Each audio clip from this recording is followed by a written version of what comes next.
The 12th tip is drawing perfect shapes.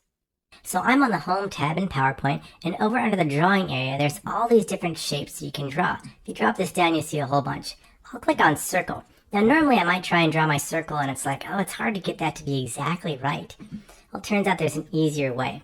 I'm going to go back here and click on the circle. And this time, when I hold down the Shift key and drag, it's going to make it in perfect proportion, no matter how sloppy I am with my mouse.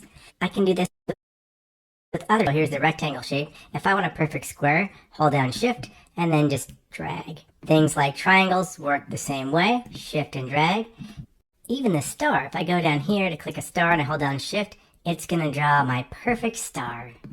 The 13th tip is merge shapes.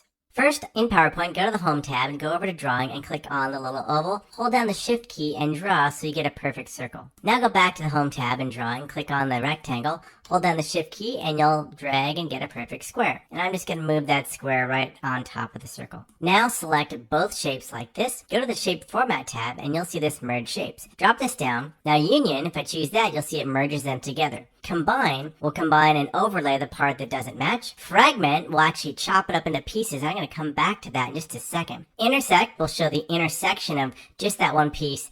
And then subtract is kind of the opposite, where it just shows the part you subtract the square out of the circles. Now back to fragment. Now fragment is kind of fun because now actually it's sliced everything up. So it has a slice here. If I want to pull this away from the circle, and if I want to pull this out, maybe I'm making a little chart, and I can make that orange, let's say, and then I can just delete that part of the square.